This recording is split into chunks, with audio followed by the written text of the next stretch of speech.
Okay, now we are going to continue with two more of our modify commands. So as you can see right here on this screen, we have a fillet right here. Okay, so I have two shapes right here, and then I have two shapes right here for chamfer. So we have a chamfer, and we have a fillet right here. And what we have to first identify the information that we need to know. For a fillet, we're always going to need a radius, so we want to make sure that we are ready to input our information. When we have a chamfer, then we have a distance, and we have two different distances right here. Okay, so let's begin with this. So let's zoom in a little more right here. Okay, a fillet. So we're going to go right here with the modify commands. If you click on the down arrow, you'll see there's a fillet, there's a chamfer, and there's also a blend curve. We're not going to do that right now. We're only going to go to the fillet and the chamfer. So let's do the fillet first. So as always, I created this shape so that they were ready, and we didn't take time for me to be creating those as we try to learn or remember how to do the fillet command right here. So I'm going to click there.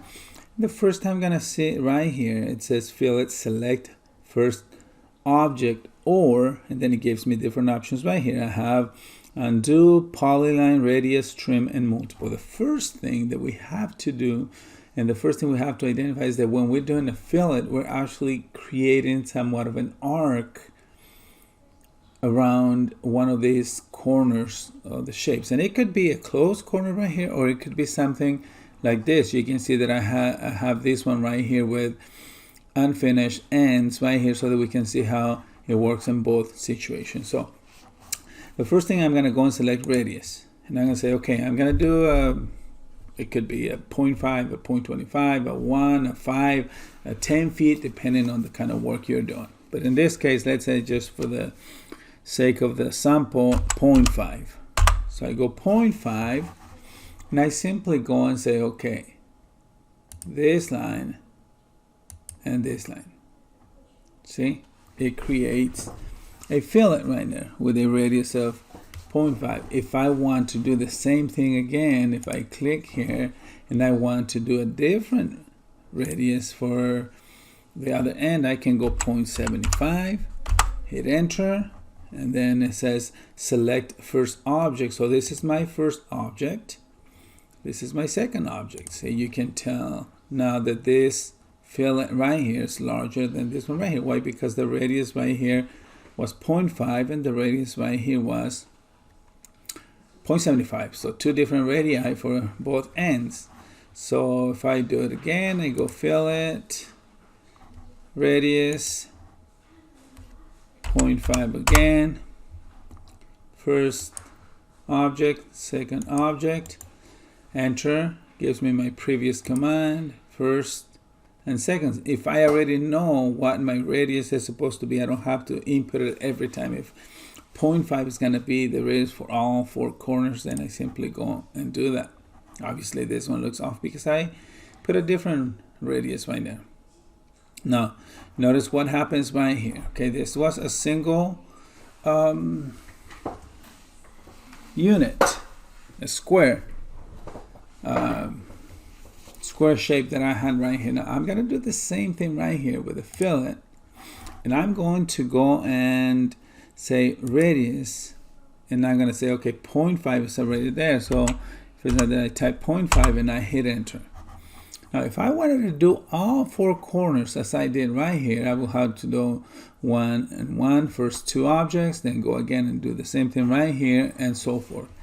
If I go and instead of just going one at a time, and I say polyline, and I simply put my cursor on top of my shape, it does all four corners at once. So instead of having to do object 1 here, object 2, first corner, object 1, second corner, I do them all at once. So undo, I'm going to do it again. Okay, it'll be a lot faster. It'll make your life a lot easier when you're doing this type of work. You'll be doing fillets and that for your exercises for today. So fillet, radius 0.5, enter.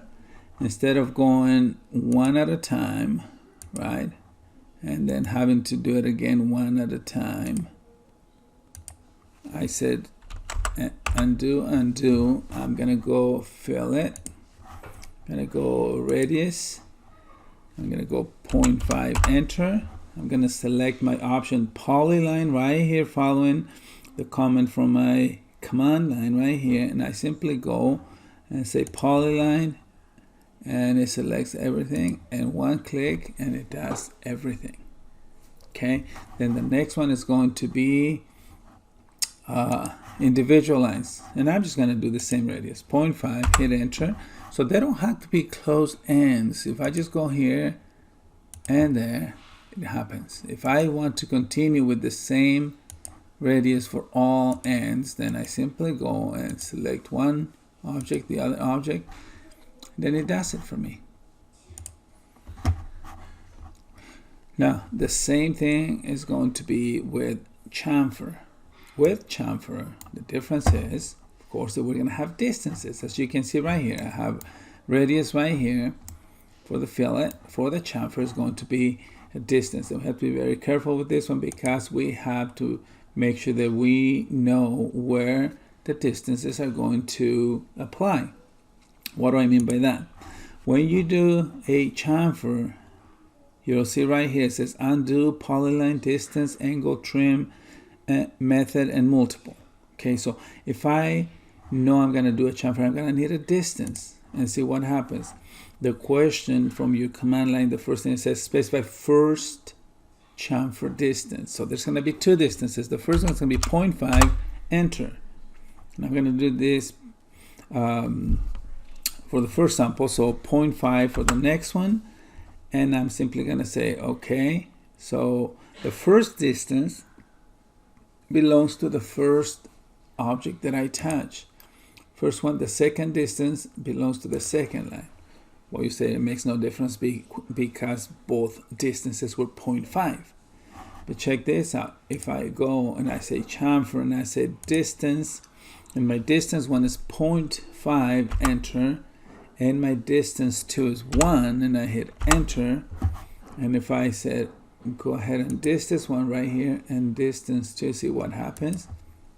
This distance right here is longer than this one right here, so we want to make sure that we understand which part is going to be longer and which one is going to be shorter. In this case, I know that this first distance belongs to the first line I touch right here. The second distance will belong right here, so you want to make sure that you know that part. Okay, so and if they're all going to be the same, I can simply go and say distance 0.5, enter, second distance, enter. I simply go right here and say okay and okay, enter right here, there, and there you go. This is the only different one because I ended up entering two different distances. Now if we go to this one right here and we say okay, distance, first distance is going to be 0.5, enter, second distance is going to be 0.5, and we do the same as we did up there with the fillet. If I do polyline, look what happens. It automatically does all of my corners at once. Of course, saving a lot of time for me, so I just go, it does it for me. And if I wanted to have this with this particular chamfer distances, I can do the same thing. I can go there and I can say chamfer this to that, chamfer this to that, and chamfer this to that. And so I have chamfer right here and I have fillet. I know there's a few things to remember, but you're gonna have the opportunity to be watching these videos over and over, so you can go back and complete those steps, that process properly.